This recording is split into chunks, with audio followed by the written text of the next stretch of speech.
right, party people, what is happening on a Friday? We're all in place. We're in position. We're ready to ignite and launch the High Noon broadcast on your Friday afternoon officially. Welcome back to PMP. We've had a great week here all week. Tony and I have been getting through it. Tony, think about everything that's unfolded this week. Creative Tony has sustained a concussion. You know what I mean? Creative Tony's still showing up for shifts, for on-air shifts, although he's looking rather checked out right now. Creative Tony, how are you doing over there? You okay? You look like you're observing the Mona Lisa or something like that. Dude, I actually kind of am, dude. I was observing some pizza porn that I wanted to get ready for our Longbridge pizza spot. So I was just kind of locked in looking at their pizzas, dude. Jesus. It's funny. Man. It's funny you say that because we actually had people asking for pizza porn on Wednesday night. I saw that comment go flying by on the line. By the way, another great comment to get the show started. My guy, John Joseph, talking to Rags, who's on a golf course back in Jersey. And he came up with a new nickname for Rags based on Rags's affection. He's got an affectionate relationship with his socks.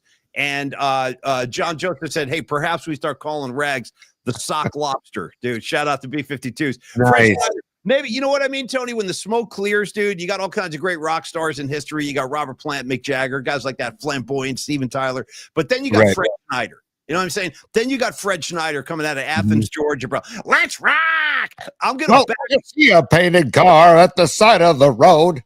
And he's as big as a whale. He's about to set sail. You know what I mean, dude? I'm all about that Schneider pizzazz, dude. Fred Schneider, yeah. Dude, shout out to Schneider hitting the road with B-52s and Devo. They're touring together this summer, so let's go, man.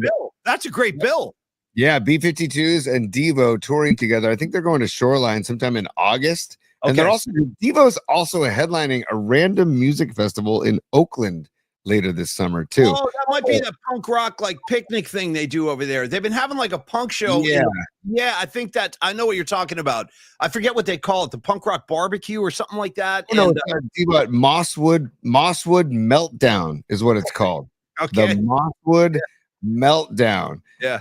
Dude, Devo's headlining. Shannon and the Clams. They've heard Shannon Kaler's a big fan of Shannon and the Clams, to be honest with you. How about that name, by the way? How about that name, Shannon and the Clams? Yeah, so it's what is it? Sunday, July 20th and Saturday, July 19th. Devo in Oaktown. Hey, Dom, I see Dom Peralta, our buddy and art director on the line here, saying he's planning on going to that gig. Hey, let me jump in your car, Dom. I think I want to go to that gig too. I've never seen Devo, and I want to see Devo. And never forget, Tony, closer to your comfort zone, your friends in Pearl Jam. When they closed down the Philadelphia Spectrum, they did a Halloween show. They did a run of shows, and Pearl Jam was the last band to ever play at the Philly Spectrum. And on the Halloween, the entire band came out dressed as Devo. Do you remember that? And I think they played Whip It. I think they covered Whip It on stage. I do, man. I do. Yeah, I back Devo, dude. I back Devo. I back Fred Schneider. That's a great double bill you just threw out there, Tony.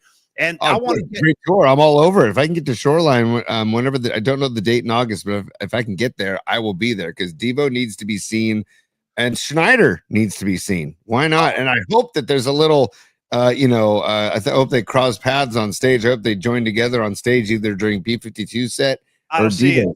No, I don't see it. I don't see it. No, Devo's way too. It's not the right fit, dude. Schneider's going to stay well clear of the Devo guys. I'm telling you. And then the other thing is I love in Rock Lobster when Fred Schneider, he almost goes into a spoken word thing. He's like, I saw a rock. It wasn't a rock. It was a rock lobster. He's the whole thing, dude. I'm just down. I'm down with Schneider. That's my overall.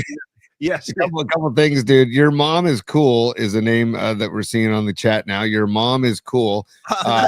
He or she says that Oingo Boingo should join that tour. Dude, if Oingo Boingo joined that tour, Tolbert would probably go on tour with them. Tom's a Boingo head. He's a Boingo head. And then, dude, Pine Needle says he's seen Devo so many times, all of it in Reno.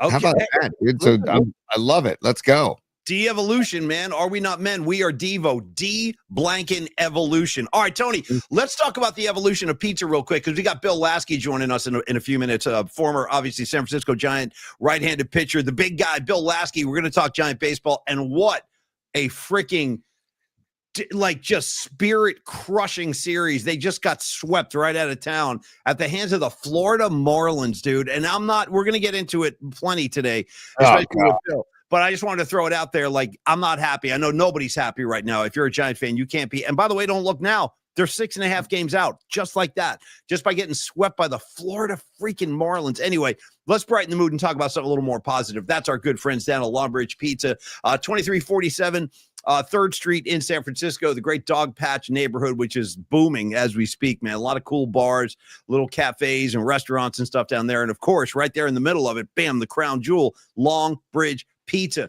Neil Donardi, our great friend and our first sponsor. I want to thank him for coming on board and partnering with us. He was the first guy to do that. And now what we ask of you is go down there and check the place out. Join the Vibe Tribe, man. See what all the fuss is about. See why Tony and I are now basically swearing that we're going to demand the sourdough crust movement spreads far and wide, because Neil's the only guy doing that. Neil, I've never had a sourdough crust pizza until I went to Longbridge, and now I don't know that I ever want to have one that's not sourdough crust. That's how good it is. And it's a whole new twist on like the traditional flavor that you would be thinking of. I want to say this one more time too, Neil, if you're watching or listening, I want to remind you that anytime you're ready to jar up that tomato sauce, you got two customers right here, front of the line. Polly Mac, second in line, Polly Mac's mom. Actually, let my mom go first. She'll pick first. So Polly Mac's mom buys her sauce. Then I step in, buy a couple of jars, and I just go home and start cooking like a madman. So your tomatoes are great. The pizza's great. Try the Polly Mac pie when you're in there, the particle pizza. It's waiting for you. We got some nice sausage, some onion on there. You could try the Nico pie. Thursday, as Tony likes to rave about, is the square pizza day.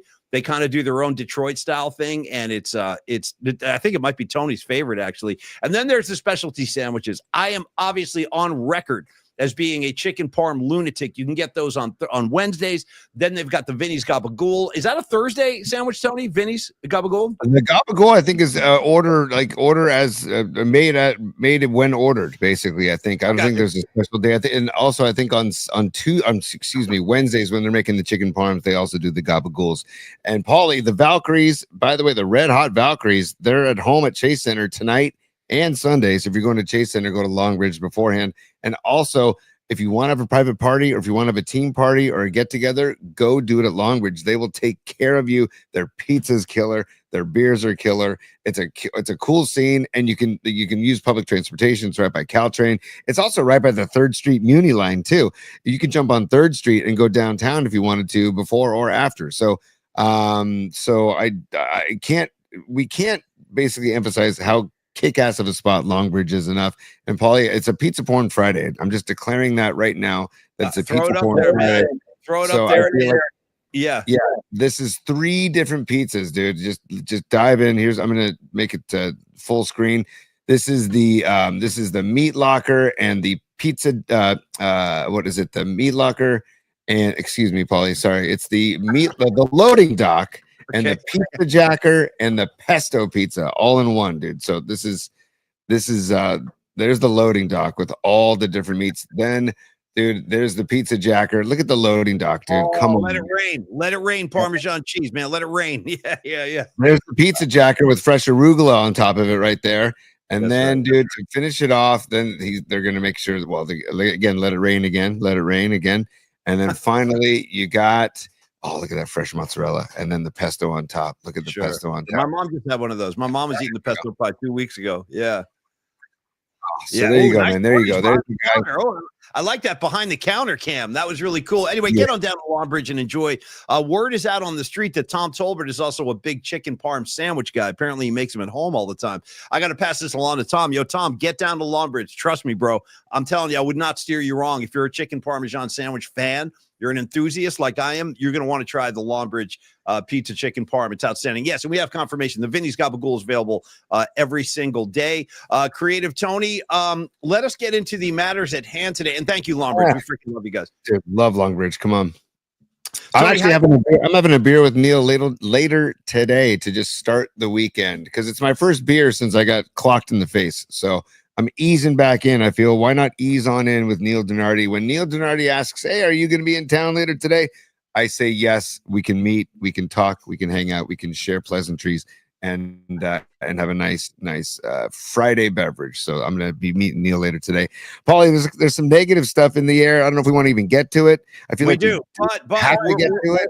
Stand by, Tony. Stand by. Hold on to your Italia shirt and stand by because we have a big announcement I want to make. It's a special announcement on behalf of a friend. I want to say to our good friend Carlos De La Fuente, Los D from Plex Funding, you're going to see a lot more of him next week too. He'll be back doing his spots, and we're going to announce the get together with Carlos very, very soon. We've been working on that for a couple of days actually, because we're going to try and start offering kind of more social, gatherings, get-togethers. We all had so much fun at Metallica, and we also had so much fun on opening day. That was a great day. And anytime we can get the PMP Familia together, I'm all for that. So Carlos and I and Tony are working on something right now. Hopefully, maybe late next week, we'll have an announcement to make about where and when we can all get together. But in the meantime, Tony, it's a special day for Los D, our good buddy. His daughter, Sarah, is celebrating a birthday. So I want to say, hey, Sarah, happy birthday. We're big fans of your old man. And I know it must have been a treat growing up with Carlos. We love him. We love his dad. And happy birthday to you. Hope you enjoy your day. And go make your dad buy you something expensive. That's what I'm saying.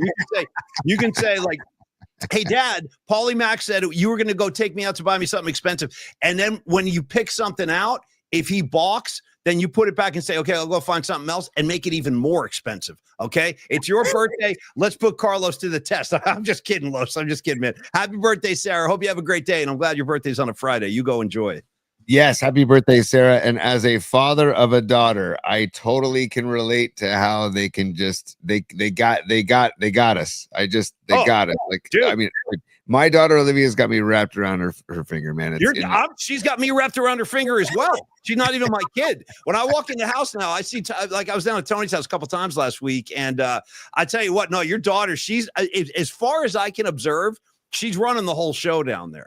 It's not you, it's not Megan, it's not your son Dom. I'd say that's Olivia's show at this point. She's in charge. Yeah, dude, and it's only going to get intensify as we go, as she gets older, man. And my friends that have older daughters are just like, get ready, buckle up. Yeah. So I'm like, okay, so I'm gonna have to get some notes. I'm gonna take some notes from Los. Maybe I'll give him a call and talk flex funding, talk mortgages and loans, and also talk about being a dad of a daughter. So dad of a girl. So happy birthday, Sarah. Now, Tony, you said you had some negative stuff. I think I know where you're going to want to go. So let's get one negative story in. Let's get something bad in. And I want to do the one that's negative for 49er fans first, because I want to get that in before Laskey. Bill Laskey joins us. So let's talk about your guy, Demo. Go ahead, Tony. Son of bitch, shit. That's basically my reaction, because dude, I mean, he just got a 5-year contract extension. He's settled in, and we actually spent time with him at the Dwight Clark benefit and auction. And nice guy. I mean, his wife was there, and his kids, his daughter was so cute. And he was like all about his little kid, and like totally like dad of the year kind of stuff, like chasing him around. Brought his, I think it was his little son, brought him out on stage, and I don't know. So to hear this story, it's like they're playing keep away with car keys. It sounded like, and there's a gun in the car, and it's like, dude, again. Can we just keep the scene clean? I'd like to keep the scene clean. Instead of keep the scene clean, can we keep the off-season clean? Yeah. Can we enter training camp clean one lasting goddamn time? Right? Because it's like, I'm just enough, man. Just enough. Like you just got a great contract. You should be on better behavior, man. And it's like, I know that there's hangers on. I know that there's people that like Demo's probably known from way back when, and he hangs with and he's boys with, and you got to make better decisions. Well, listen to me. I mean, I'm still friends with guys I hung out way back when, but I'm not playing keep away with car keys when the cops are pulling me over. I'm dropping a whole bunch of yes, sirs, anything you need, sir. I'm dropping a lot of sirs when I get pulled over by the cops. The last thing I'm going to start doing is playing keep away behind the back, no look passes with my car keys. I don't get fresh with the cops. I oblige. I really do. I oblige. Yes, sir. How can I help you this evening, sir? A lot of sirs, few officers mixed in. I don't. You want to see like the least amount of wise ass ever? That's me when I'm dealing with the police. I don't mess around. Especially when you're a professional athlete or is somebody in the limelight, an actor, musician, athlete. All of you, what comes with the territory of making a gajillion dollars is that you're in the spotlight and you have to make better decisions. I mean, you can't have all the dough and then expect to be a jackass as well. You know what I mean? You can't be both. Like, you can be poor and not not a celebrity and not in the limelight and be a jackass. But you can't be both. You can't get this massive contract, be a professional athlete, and then also behave like that off the field, because everywhere you go, you are representing the San Francisco 49ers, you're representing the NFL, you're representing Kyle Shanahan, you're representing John Lynch, you're representing all those people. Dude, I tell my kids when they go places who they're representing. They're representing me and Megan, they're representing my parents. Like, it's like, you got to make decisions. When you think of those decisions, think it through. I don't know, playing keep away with car keys and getting in a car with a gun. I don't know all the story. I'm just going on what's being reported, that there was a gun in the car. Don't even know if it was his. I actually probably doubt it was his, but whatever. It's just like, now it's out there. Now it's out there. And it's like, man, can we just get a freaking clean off season for once? Yeah, Jeff, wait, hold on. Who wrote this? Rockin' New Era 84. I bet that cop was a Rams fan. You know what I mean? I bet he was a Rams fan. Well, bro, you know what's interesting? And Winks, my buddy Winks is on the line right now. What's up, Winks? How you doing, man? He could confirm this for me. I've picked Winks. So Winks is a former Jersey. I went to high school with Winks in Jersey. He lives in Los Angeles now. And I've asked him at different times. I'm like, dude, what is the climate like in Los Angeles as far as Los Angeles Rams fans go? And he says, like, it's almost like a non-factor. They love the Dodgers, they love the Lakers, but Rams football, according to my buddy who lives right there in the heart of Rams country, not really a big thing down there, which is crazy because they were in the Super Bowl just a few years ago. In any case, Tony, is Bill Laskey ready to join us? Because we can bring him in if he is. Not yet, Paulie, not yet. I'm just actually texting with Bill right now, but I'm tell you this. I'm just going to say this about Demo. I'm just disappointed, like flat out. I'm disappointed, especially because of what you said up front. This is a guy we just spent some time with at the Dwight Clark a Golden Heart Fund charity event that Tony and I have done a few times now, and it's such a feel-good event, and the vibe is so great in the air. And again, he won the Dwight Clark Award. He won the Dwight Clark Award. That's got to tell you a lot, Paulie, right there. But how the team and how staff and management feels about him. Yeah. So it's like it goes to show you that he is a good dude. Like that, he has a reputation for being a good dude, a good teammate. But again, just you got to make better decisions, man. I mean, I don't know how else to say it. Yeah, it's just disappointing. I mean, that's all. I find it's just a disappointing. And again, it kind of blends in with some of these other weird vibes I've been picking up in this offseason, like the whole Brandon Ayuk thing. Not crazy about that. Tony and I went off yesterday on the whole tight end university thing. Oh, yeah. We're getting a little too cozy, cuddly. Look at us. We're dancing. I don't know. It just kind of soured me. I keep seeing footage, too. Here's Taylor Swift doing an impromptu acoustic Shake It Off. Well, like I give an S. I don't care. Right. I don't. Well, then there's like couples photos with the Kelseys and the Kittles and the Olsons and sure, right there. That sounds like a bad sitcom. The Kelseys and the Kittles. You know what I mean? Thursday night on NBC at 8:30. It's a show I don't want to watch. The Kelseys and the Kittles. Yeah, I feel like we always got to preface with how much we love Kittle and how much we love what he does for the. Of course, we love Kittle. Yeah, but it's just a weird thing being both of us being competitive and also being, like me being like a former, I don't know. And I get competitive when I coach these younger teams, not to the point where you're a jackass or anything, but you want to try and win games and stuff. So I don't know. Maybe it's something that they can turn on and off now. I can't. Let me ask you a quick question, Tony. Let me ask you a quick question. When you were and by the way, for those that don't know, Creative Tony, we got that nickname because he was the creative director of K&BR for many, many years. And by the way, you got to get rid of Creative Tony. He's no good. Get him out of there. And by the way, I don't even think, as far as I understand, bro, on the streets, when I talk to people who are in the know, I don't even think that position exists anymore over there. No. When they let me go, they just told me they were eliminating the position. I was like, sure. Okay. Yeah, no, we don't want any imaging at all. So I'm sorry to laugh, but that is crazy. We decided we're just going to eliminate the creative. We have no creative direction literally. We're just out here at sea floating around. La la la. We have no direction. Anyway, Creative Tony. That's just such a funny image, man. Yeah, we're gonna let you go, and then we're just going to eliminate the whole thing. There's no need for it at all. Yeah. It's so freaking ridiculous, man. It really is. Anyway, Tony, the the vibes haven't felt right for me with the 49ers. I'm eager to just get to preseason. Let's just start playing some games and get this whole thing going, because it seems like the more it's not downtime, but every off season or summer story that seems to come out is kind of a negative one. I need something positive, Tony. I need something positive in the Niner community. Hey, dude, I totally agree. And by the way, I should probably just do this real quick just to, what do I want to do? Which one? Paulie, this is why live, it's not radio, live, whatever we do. Live broadcasting. Sure. Live broadcasting, live YouTubing, live, whatever you want to call it. We're going to reschedule Bill Laskey. He just has an opportunity to interview Ray Durham right now. He was going to interview Ray Durham at 1:00. But Ray had to move up. So Ray Durham, former Chicago White Sox, former San Francisco Giant. Obviously, the White Sox are playing the Giant. It's a good interview for Bill to have for his postgame show on K&BR.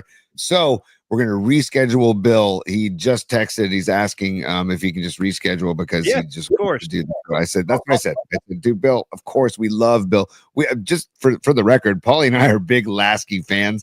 Like, he's one of the nicest, coolest, knowledgeable cats you'll ever come across. Honest to God, like, you would never know that he was actually a 6-year major leaguer when you talk to him. I mean, of course you would when he starts talking baseball, but when you meet him, he is so genuine. And so, dude, he brought me last year. No, was it last year? No, He's 2 years ago. Fan of yours, dude. Bill Laskey's a big fan of yours. When I talked to him last week, because I reached out last week to Bill, and I think, Tony, you probably know him better than I do, actually, but I know him enough. I know him well enough that I can reach out and be like, hey, Bill, what's up? So when I texted him last week, I'm like, hey, man, I hope you're doing well. Love to have you come on the show. And I'm like, we launched this new show with Creative Tony. He's like, oh, dude, I freaking love Creative Tony. So I know you guys have worked together before on stuff. That's back when they had a creative director.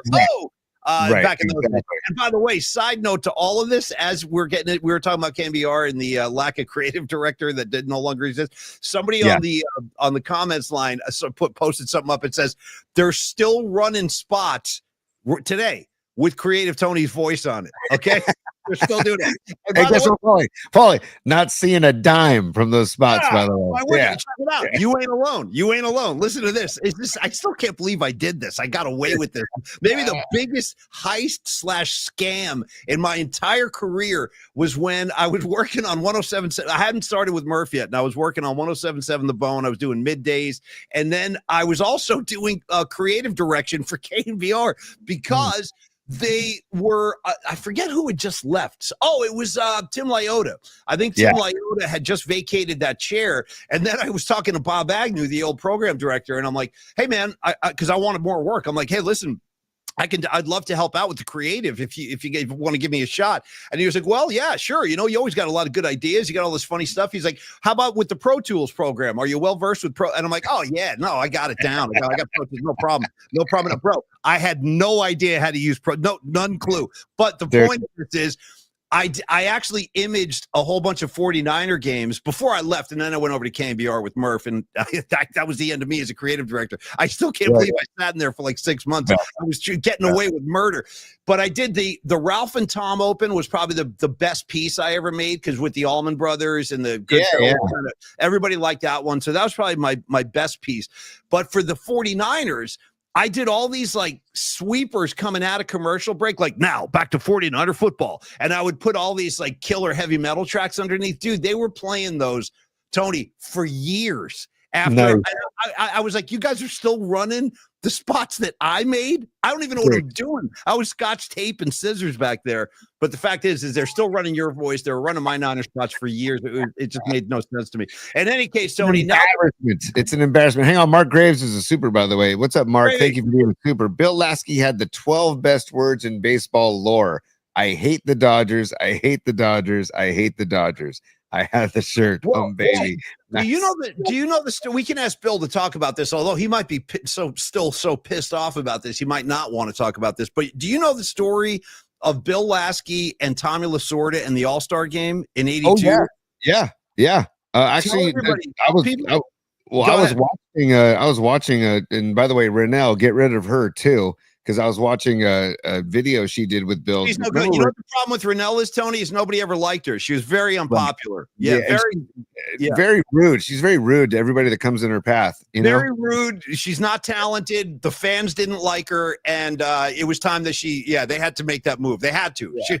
And Carlos De La Fuente could tell us firsthand that how rude she is, because he helped her mom with the refinance. And by the way, I hope you guys are picking up on the sarcasm. We freaking love Renelle, dude. We worship her. Anyway, go ahead, finish your, because you tell the story about Laskey and Lasorda. It's pretty crazy, dude. The story that I know, unless there's a different story, is about the All-Star game and how Lasorda asked Bill Laskey to basically step aside, give up his roster spot. He was like, give up your roster spot. Yeah. And Laskey, just again being the coolest cat on the planet, is just like, okay. And can you remember who it was for? I can't remember who it was for. It was for Phil Niekro.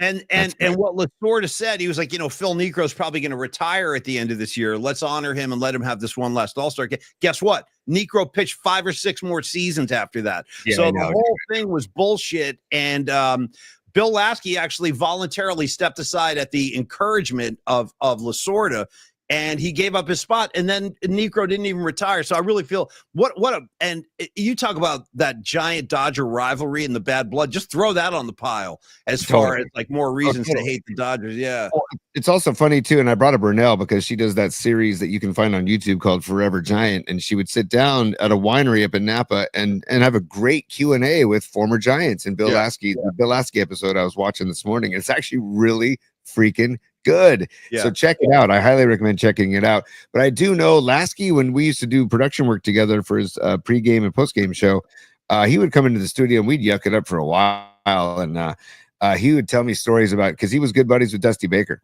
and still is, and still stays in touch with Dusty. And so he would tell me some great stories, not just on the field, but off the field, where, just guys being knuckleheads, back in their heyday. And I was like, I wanted to talk to him about that as well today. Did you have any stories about Jack Clark getting pulled over and then playing keep away with the keys with him and like Dwayne Kuiper or something like that? Any stories like that, Tony? No, he had no stories about a gun in Jack Clark's car.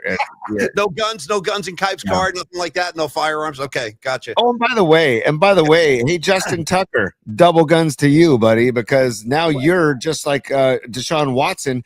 Dude, 16 different women have come forward from 8 different like high-end spas, dude, for sexual misconduct from Justin Tucker, and he's denying all of it. Yeah, okay, dude. Sorry, I'm not buying it, Justin Tucker. He's a free agent, so the Ravens are probably like, phew. I wonder if the Ravens knew about this. And they're like, you know what? We're cutting ties. We're cutting ties. You know what I mean, Paulie? I do know what you mean. And I don't know when all of a sudden being a kicker in the NFL turned into this like rogue kind of like, yeah. We talked about wide receivers the other day, how so many of them are divas now. All of a sudden the kickers have become like these gangsters. And by the way, dude, we got our own concerns with kick. How you feeling about Moody coming into this year? You ready to fall back in love with Moody? Look at the face already. How am I supposed to feel good? Like, tell me how I'm supposed to feel good about Jake Moody going into the season, Paulie. Because if we based it on his track record, it's not good. No. I mean, and I don't know. Maybe he needs to maybe go to the Wershing school and never look up at the goalposts and use the holder's shoulder pad as like his guide. Remember how Wershing? Patting Joe Montana on the shoulder, patting him, looking down. Yeah, looking at he never looked up. Never looked up. He was like, I'm just going to the only time I'm going to look up is when the ball after the ball is snapped and I kick and he kicks. Hey, let me just tell you what, since Joe Montana was what I like to call a real football player, let me take this opportunity to give you like my daily dose of hating Mahomes' guts. And I'll throw this on the pile too, because right now Joe Montana used to go out there and hold extra points like it was nothing. Like it was not NFC Championship, bro. He throws a touchdown pass to Dwight Clark. Stay on the field, Joe, because you're holding snaps for Wershing. Dude, let's see Mahomes do that. Let's see Mahomes hold a snap, place it down perfectly so the kicker can boot it through it in case he'd be like, hey, I don't do that, But dog. dude, I don't do that, dog. I'm not a placeholder, dog. I don't touch me, dog. So another reason that just like Mahomes, he can't hold the snap like Joe. Tony, go ahead. Could you imagine special teamers gunning for him though? And Oh, not even trying to block the kick. go Just trying knock to, him out. Just go knock his ass out. Yeah. You know what I mean? he's already on a knee. He's already on a knee, but he's still in the play. Come in with the arm, dude. Bam! Right in that. You know, I mean, listen, I'm just throwing it out there. It's like my fantasy to see him take a clean hit at some point. And that's why, with respect, I know Rags. You know, listen, Rags and I have been friends since we were little tiny kids. But Rags hates the Eagles' guts so much. But I got to tell you, Rags, watching the Eagles pound Mahomes last year at the Super Bowl, it was one of the greatest days of the calendar year for me. I enjoyed it. And then his wife was on Twitter afterwards. Oh, how dare they hit my husband like an animal? Like an animal? We're playing football, lady. That you got pads, you got helmets. It's a contact sport. Guys are going to get hit. It just shows you that, again, just more firepower, anti-Mahomes propaganda always coming at you from the PMP community. I'm out at the forefront. And also, Tony, I feel like I'm all alone because everybody loves Mahomes. Oh, we love Mahomes. He's the greatest thing we've ever seen. And by the way, how did I get into this Mahomes rant? I'm trying to like reel myself back in before I go too far. I brought up Wershing and Montana being the holder. You could imagine that. But hold on. Clear my throat. Just want to get a couple of supers out there, Paulie. Stevie B, Steve Bisecchio says Jake Moody's more of a flub and shrug than a rub and tug guy. That's beautiful, Steve. Stevie B, fantastic. I can't wait to hang with you, man. I can't. And you're right. Flub and shrug, dude. Flub and shrug. Just thank you for the super, Steve. I actually want to see him. If Moody boots one off the upright and we miss like an important field goal, I want to see him hands on hips. Just drop one of these, Tony. Just drop a shrug and walk off the field. Just drop a shrug. I'm down. All right, Robot Centaur, pump the brakes on the hate on Moody. He's coming into the season healthy, has competition, a new holder, new special teams coach. Good things coming this year. I hope you're right, man. I hope you're right. Do you feel that way? I hope he's right. Dude, Centaur, we are absolutely with you as far as like, let's absolutely, yes. But dude, he came into the season healthy after he got drafted, didn't he? And it has not been good. There's something about him mentally that I don't feel good about. It's not physically. It's not a physical thing. It's something mentally about him that I don't feel good about. And I just hope that I'm wrong. But again, I love your vibe. I think you hit the nail on the head, Tony. I really do. I think it's a psychological thing. Obviously, the kid can kick. We know he can kick. We've seen him do it. But it's like I feel like it's like the NFL equivalent to being on the free throw line in the NBA playoff game. Like you're all by yourself. All the focus is on you making free throws. And some guys can't do that. Some guys choke on the free throw line. Like once it gets into your head, you have the yips or whatever you want to. And you would know this as a pitcher, dude. Sometimes like we talk about this all the time. Like even Birdsong yesterday, who was like elevating everything. He was elevating everything. And I don't know if it was physical fatigue, but sometimes I feel like when a pitcher loses his way or his release point and he can't locate and all that, I always believe, like, I bet you there's a psychological factor to this. So I think that is part of the Moody thing. I think it was in his head last year.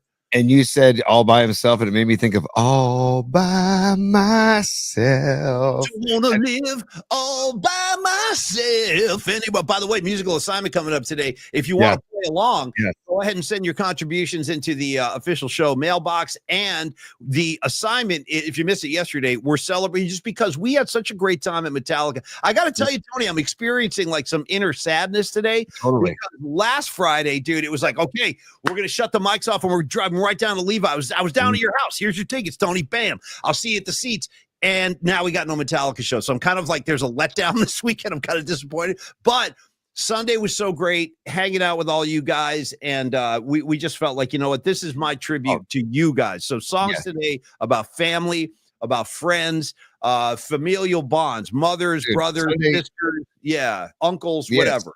Sunday was incredible, meeting people like Robot Centaur and Mrs. Robot Centaur and Escobar. That's and Megan, right? Megan is Robot Centaur's lady? Yeah. I remember Megan. I remember, Fareed, dude.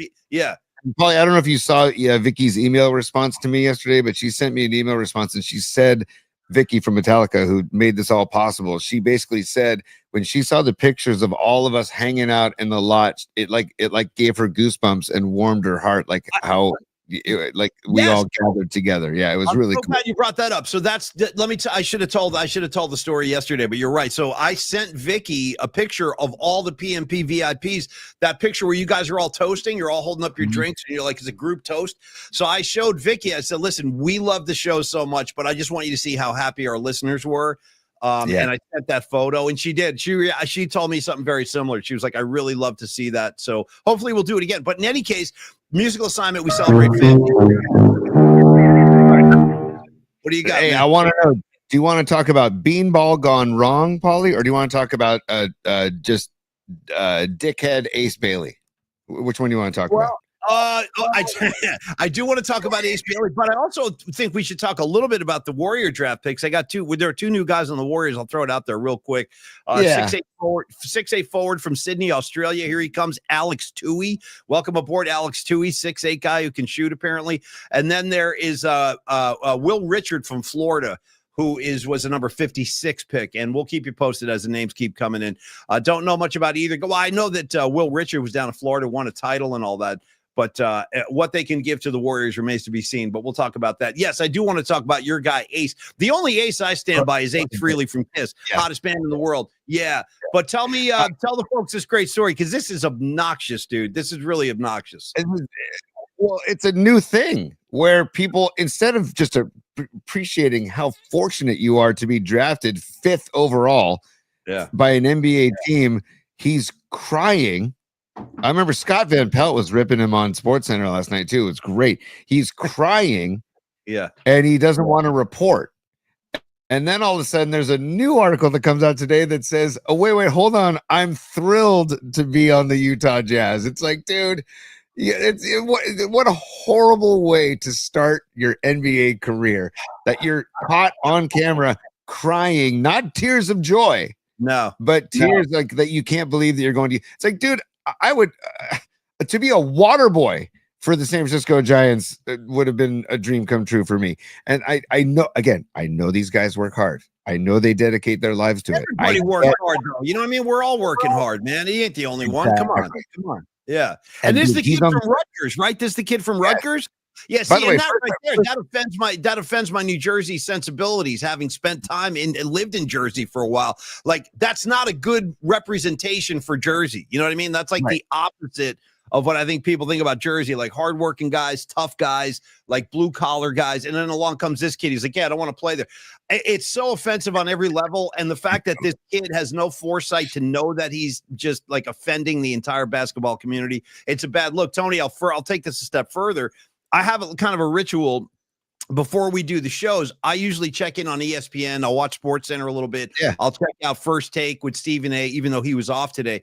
They were having a legitimate conversation today about NBA draft picks, kids coming out of college that have there's more talk now that kids should have more of a say in determining who they play for. Dude, what the hell? I don't know what to say anymore. I mean, it's like you don't have that right yet. You're not even a pro. We're putting you in the pros. What if there are so many kids that would kill to be like when I draw these parallels to my coaching, it's not that I'm trying to say that they're anywhere near the same level. Of course they're not. We're talking little league kids, but even I'm telling little league all-star kids that I coach, you are so lucky to be wearing that jersey. There are many kids in San Carlos that would love to be wearing that jersey. So take pride in it, work your tail off, and be proud to be on this team.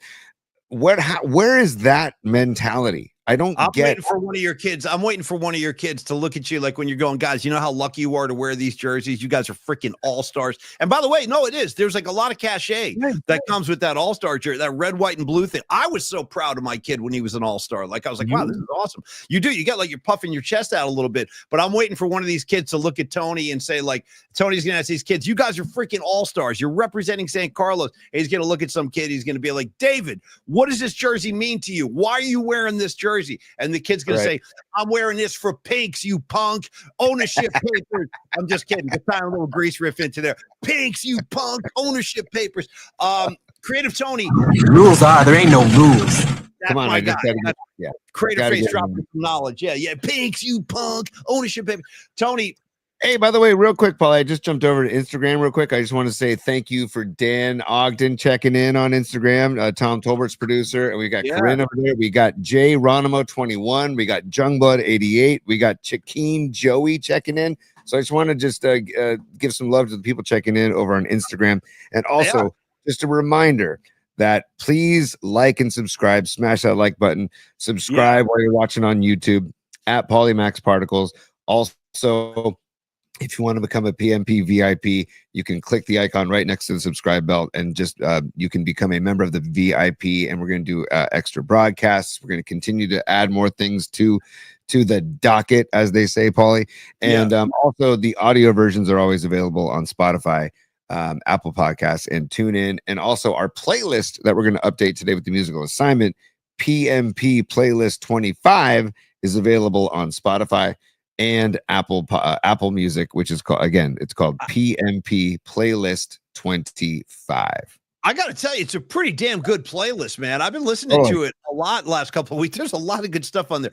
Real quick, my guy Gravy just checked in and goes, part of the reason for these attitudes on these draft picks, these kids coming out of college now wanting to have a say in who they play for, Jesus, is that they've been pampered their whole lives. You're right about that. All the best players they have a different experience growing up than the rest of us.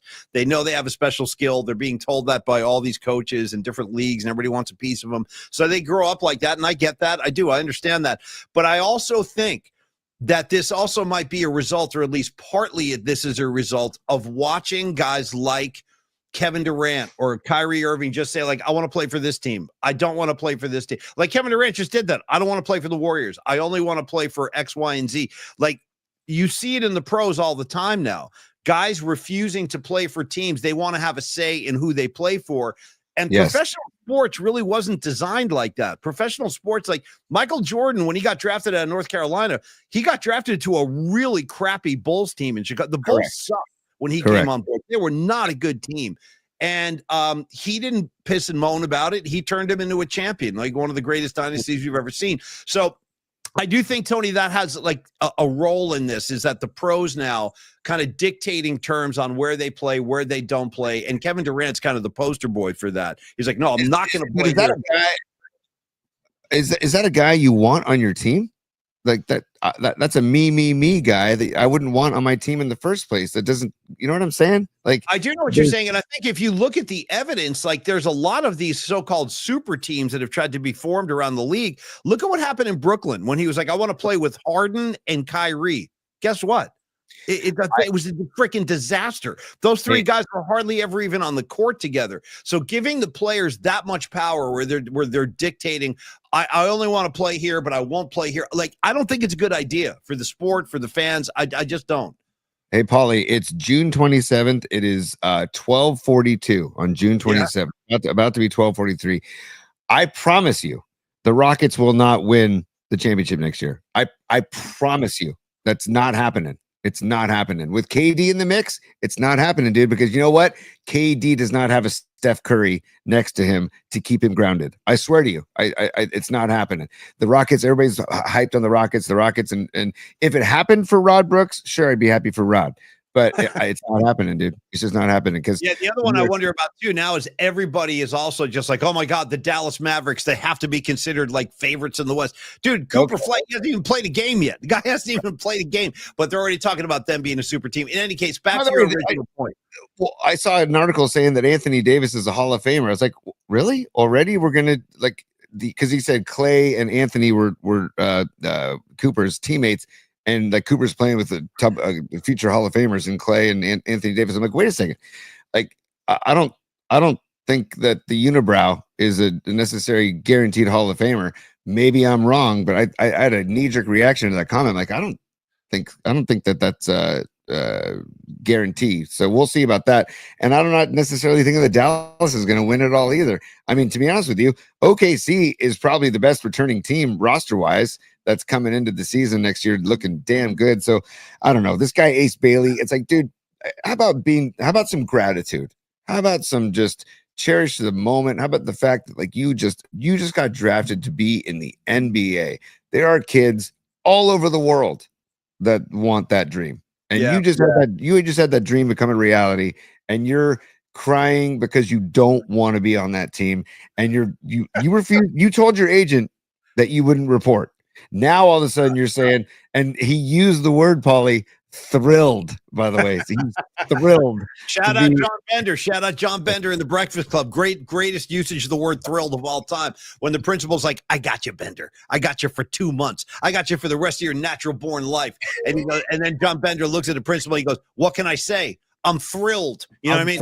Yeah. What can I say? I'm thrilled. Tony, we have been so we've been so lax on the bookmark section. I do want to do some bookmarks, but we haven't talked Giants at all. And I had a whole bunch of Giant stuff ready for Bill Laskey, but since he didn't join us, a couple of quick broad strokes on the Giants. First of all, very disheartening series we just saw, like really disturbing to me. Like, and I know, you know, Devers comes to town, you're expecting like immediate results. Not only has that not happened, I think this might be a low point for the whole season, dude. Getting swept on your own field by a Florida Marlins team that came in 14 games under 500.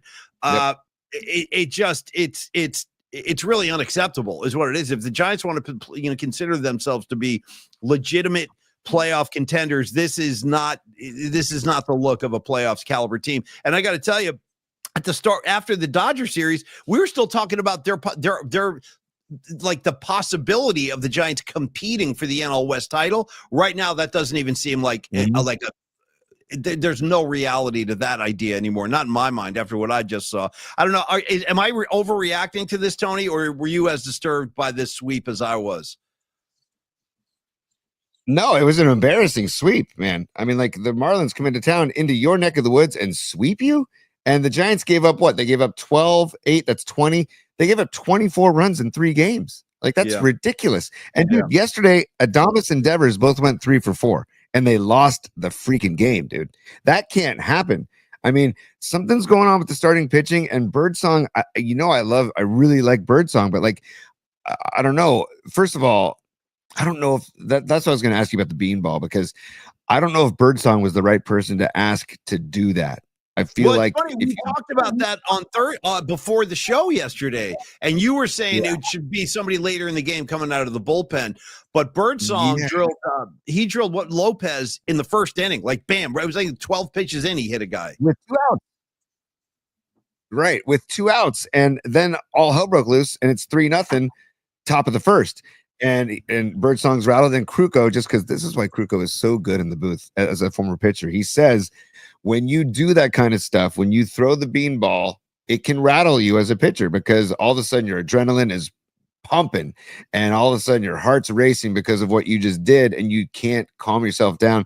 The next pitch that was hit for a 2-run double, I believe, was right down Broadway, dude. I mean, right down Broadway. So I love that they did it. I love that they did the retaliation, right? But I wish it was somebody. I wish they did it when they had a lead. And I wish they would have done it like maybe with somebody like a middle reliever, like I don't know. Bivens pitched. I don't know. Maybe somebody like Bivens, right, in that role. Or you get a lead late in the game and you get, Randy Rodriguez or Duvall to come in to just throw like a 100-mile-an-hour missile at somebody. So that's how I felt. By the way, you got to get Aaron Kask up there, dude. I can't believe I hadn't thought. This is a pretty solid riff right here. Yeah, you got that, T?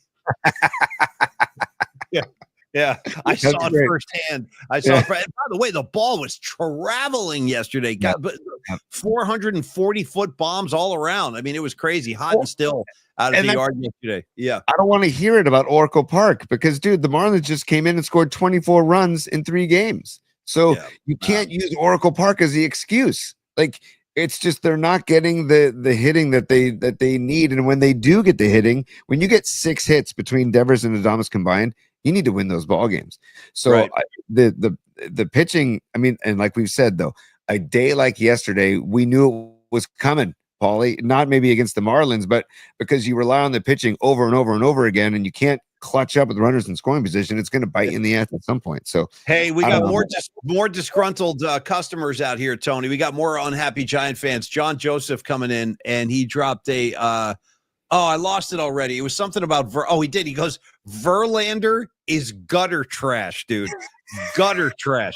Shout out Gutter Trash. That's no strong language, dude. Strong language. I got to tell you, though, it is kind of getting to the point where, well, let me ask you, Tony. Let me ask you, are you concerned about Verlander taking up a spot in the rotation at this point? Like, I don't know. Go ahead. I mean, you rely on hopefully his wisdom and being a veteran, and maybe second half of the season he knows how long the season is. Yeah. He can gut through it in the second half. But 42 years old, man, that's a lot to ask for somebody on the bump. 42 years old. I mean, I think I saw Sanchi say it in the chat, and I totally agree. This is a big game for the Giants today for Landon Roop to get this road trip started off right, because they go White Sox, Diamondbacks, A's, and it's just they need to win a few of these ball games. And the Diamondback games, I have a feeling, are not going to be easy. Like, no, dude, they're coming fast, man. The D-backs are coming. Right. They're right behind the Giants. I'm telling you, you got to watch out. This within a week's time, if the Giants don't straighten this thing out, they could be looking up at Arizona. That is entirely possible on the table. Hey, give me the Nutter real quick as a super as well. Thank you, Nutter. This, I guess, is in response to the question about was Birdsong the wrong guy to send the message and retaliate. Here you go. Absolutely the wrong guy and the wrong time to attempt retaliation. Besides, if you're going to do it, make it hurt to remember. I got you, Nutter. I do. And I, again, like you guys are probably noticing, I do yield to Tony a lot when it comes to baseball because he played the game at a high level. Tony, let me ask you this, because I don't know the answer. When it is decided that you will retaliate as a team, is that talked about beforehand? Like, because like Nutter is saying wrong time and wrong guy. So are those kinds of things talked about? Like, does a skipper have a hand in that and say, like, hey, go out there and do it right away? Or do they say, wait, I'll tell you when? How is that kind of stuff sorted out? I mean, I don't know, on the professional level, I would assume that it stays within the pitching staff. But so that means Melvin would not have even have known when that was going to happen yesterday? Oh, no. Melvin would have known. But I'm saying within the pitching staff and Melvin, like, but I don't know if it goes to the whole clubhouse. But in college, like, yeah, everybody knew because people wanted it to happen. And then, people felt like it was a camaraderie thing and it was a support thing where it's like, because dude, again, Ramos 4 times, they were beamed 9 times in 9 games and Ramos was 4 of them. And don't tell me that's not on purpose when he's the team's hottest hitter. And it's not coincidence, shall we say. So I don't know, Paul. Again, like they were saying, I think Nutter said, if you're going to do it, you got to make it send a message. And like what the Padres did to Ohtani. I mean, that ball was up and it was at Ohtani from the moment it left his hand, from Suarez's hand. And then I just saw Gossman, dude, Kevin Gossman for the Blue Jays, because Vlad Jr. got hit, and it was like I think he got hit in consecutive days. So right after that, Gossman went out and nailed, I forget, was it Jose Ramirez? I think it was Jose Ramirez, nailed him. Right. I mean, like first pitch, and it was a no doubter. It was like got him, wasn't it? Like right in the rib. I saw that. Yeah. And also, but Gossman's a veteran who knows how to handle that situation. Asking Birdsong to do that, I think, is tough stuff. Now, I'm not certain that Birdsong didn't do it on his own, maybe trying to make a name for himself. I don't know, because I haven't seen anywhere or anybody that came out and said, oh yeah, we told Birdsong to do that. Nobody's going to come out and say that. So if Birdsong did it on his own, I kind of like the moxie, but the timing was pretty bad because next thing you know, it's 3-0 Marlins. It's like, are you kidding me? It's 3-0 already. It's funny how much thought goes into this, or how much discussion and politics is involved when you're talking about retaliating with a pitcher. And by the way, wouldn't it be nice to still have Gossman in our rotation? I wish we still had him. I got to be honest with you. Don Peralta, 2-word review, Schmidt sandwich, bro. I know, it sucks. And it was really upsetting to watch him get drilled on the hand the other night. It really was. A couple more supers here, Tony, and then I want to jump into bookmarks. Nathan Hyatt, if you can see that one, I saw him go by. Yeah, Nathan, let me go down and get it. Yeah, let me go down and get it. Him. Hold on, let me go. I like that. Let me go down there and get him. Yeah, I like that. Well, to the chat's credit, it's constantly scrolling, and I'm always playing catch up. So I see the Nutters, and then I see Patty. Oh. Well, we'll get to Patty's in a second because that's the musical assignment, and then also Nathan Hyatt is it's a super sticker from Nathan Hyatt. So here we go. Nice. There we go, Nathan. Thank you so much, dude. Thank you, Nathan Hyatt. Thanks for joining the program. Love to have you. Thank you. Yeah, I appreciate that, man. And I don't know, Paulie. It's a weird. I got to give John Lund credit. I watched some of Lund's show this morning, and he had a Yeah. great topic. And I'm stealing it right from Johnny Lund in the Bay Area Sports Collective. Yeah. Is he was grading the Giants basically because it's more than halfway right now, and he wanted to know, like, he was grading the team. And before we get to bookmarks, if you could give a grade, because dude, I still think they're surpassing maybe expectations right now. They're in the hunt, winning the. I don't think anybody thought they'd win the NL West, and I don't think with the Dodgers there's a powerhouse, man. It's just ridiculous. So, but they're one game out of the wild card. So it's what if you could give a grade to the Giants right now today? Because Lund was giving his grades. He was getting detailed grades. Like he gave Melvin a grade. He gave he gave Burrell a D and said Burrell should be on the hot seat. But anyways, if you could give the Giants a grade right now, what would you give them? Well, first of all, let me shout. I love Pat Burrell. I really do. I got to tell you, like when all the S went down at K&BR and I found myself out on the sidewalk, Pat Burrell, he reached out and was like really, really supportive. So anyway, I got like a real soft spot for Pat Burrell. Shout out to the machine as well while we're at it. You know what I mean? Everyone needs a leather hood with a zipper over the mouth at some point. Pat Burrell's right out there at the front of that pack. So shout out Pat Burrell. That's my guy. I would grade the Giants as we don't have time to go individuals like jumping Johnny. No, just overall. Yeah, overall. Overall, Tony, I'd say B-. I'll go B-. I think that's fair because the pitching has been outstanding for the most part in the rotation and the bullpen especially, but the hitting has been so poor overall, like very lackluster. There's no spark. We talk about runners left on base all the time, runners in scoring position left on base all the time. So based on that, to see them where they were and now they are starting to slip. Like I said, don't look now. They're 6.5 out. Yep. And I was talking about them competing for the NL West 1 week ago. It shows you how quickly your fortune can change. But I would say B-. That's how, from the heart, I think that's kind of a realistic grade. How about you? What do you think as a team? I would go maybe a little bit better with B because of the pitching. Although it faltered against the Marlins, but before the Marlins series, I would give the pitching that brings them to about a B status, and then I would just give Posey just high marks for saying, you know what, enough's enough. I'm getting Devers, and he brought Devers in. So I really applaud Posey's job so far, and I love his attitude of like, we're not going to stand pat, and we're not gonna just let this team kind of wither away. They need another bat, and I do believe second half Devers. And I keep reading Adames is a second half player too, so we'll see how he does. And you get Chapman back.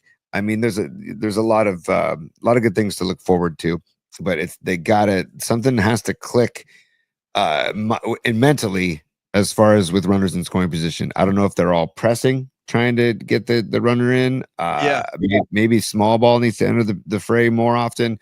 I don't know, but and I heard Kruko talking the other day about the way they're approaching at bats with runners on versus when the bases are empty. They're having different approaches, and he can tell, and that's the thing. So they need to make the adjustment about with runners on scoring in scoring position and get somebody in. I don't care if it's a sac fly. I don't care if it's a ball to the right side to get a runner over, but just we got to get runs across the plate, man, when they're in scoring position. Do you want to do Patty's thing now, or do you want to wait till the music assignment comes up? Oh, that's a good question, Paulie. Let me find Patty. And because I know she was a super, and I want to give her some love too. I know she's had a tough week up there. Oh man, yeah, God. And also, and by the way, while you're looking for Patty's message, let me throw this out there. I know you guys, we are having some trouble with the broadcast today. It's been like herky jerky, freezing up a little bit. I'm not sure why, because Tony and I honestly took great lengths to make sure like stuff like that wouldn't happen. And for the most part, like our broadcasts are pretty clean, but I do know it's a little dicey today. So apologies for that. I'm not sure why that's happening. And hey, is it hot up there in Marin right now? Is it hot? Sure it is. Well, you're damn right it is, Tony. Yeah, because it's really hot down here today, and I've noticed that when it's the warmer climates, I feel like, I don't know, something goes on. Maybe I need to get a bigger fan. I don't know. Maybe get a bigger fan, get a bigger, we're going to need a bigger boat. And also shout out Kiss, Hotter Than Hell. What are you laughing at, Kiss, or we need a bigger boat? Which one? both. I'm laughing at both. It's Oh, great. okay, I love it. well, yeah, you got to have some hotter than hell. You got to have Jaws, Roy Scheider. We're gonna need a bigger boat. All right, Tony. There's Patty. Musical assignment TikTok by the Vaughn Brothers. Have a great weekend. Love you all. Love you too, Patty. And other great TikTok moments, Tony. Great TikTok songs. I'm gonna go U2. 11 o'clock TikTok. Great early track from U2. Wow. Yeah. 11 o'clock TikTok. Wow. And then the other one is. Do you remember that song? 11 o'clock TikTok. Pretty good. Yeah. And then also your favorite and mine, Tony. Color Me Bad. Ooh, I wanna sex you up. Isn't there a TikTok you don't stop? Isn't there one of those in there? Yeah. There is a TikTok you don't stop. That was going to be my reference. And then if you want to go instead of TikTok you don't stop, but just Time, I would go Pink Floyd's Time is one of my favorite Pink Floyd songs of all time. I'll never forget the first time I heard that, and I was like, "Whoa, this is just wild stuff!" And it still blows my mind. Yeah, that Dark Side of the Moon was produced, all analog, nothing digitally produced in that album. It's all analog, and dude, I love that album. Of course, everybody does. It's a masterpiece, but knowing that is all reel to reel is just incredible. Incredible. By the way, Stevie B, I just threw up in my mouth. My sister used to have that cassette tape. Hey, listen, Tony and I, we got room for some Color Me Bad on the show. You got to have a sense of humor about it too. Ooh. All right, Tony. Anyway, let us go to. We got to do a couple of Timex Social Club. Thank you very much. Very good. Wow, Los D. Nice work, Los D. Yes, dude. By the way, I would pay a lot of American currency to be standing on that beach where Los D is in that picture. Damn, that looks just like some kind of paradise, man. Los D's doing it right over there. Tony, a couple of quick bookmarks, and then you just remind me of The Cure, by the way. You remind me of The Cure, Standing on the Beach. Do you know the album Standing on? Well, I don't do Cure, dude. I don't do the whole Robert Smith thing. Boo-hoo, weeping over the guitar. He's 300 pounds with the white makeup on. I don't do it. I know that he's written a couple of good songs, but I don't go down the Robert Smith, turnpike. I don't do it generally. Like Bryce Eldridge, you got some holes in your swing. I've got holes in my swing too, buddy. It's okay. It's okay. Yeah, that's a hole in my swing. The fact that I don't rock with Robert Smith.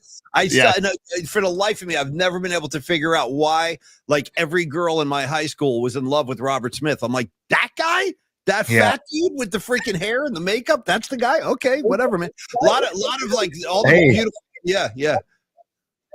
Hold on, I was gonna say, hold on a second. Thank you, Tony. Yeah. You know how we love Paulie? I know you love transparency and being transparent on the show. I'm getting crushed, by the way. Nathan Hyatt's crushing me right now. Big time hole in the swing, Paulie, for not doing the Cure. What can I tell you? I gotta keep it 100 with you guys, and I don't own a single Cure record, not one. Yeah.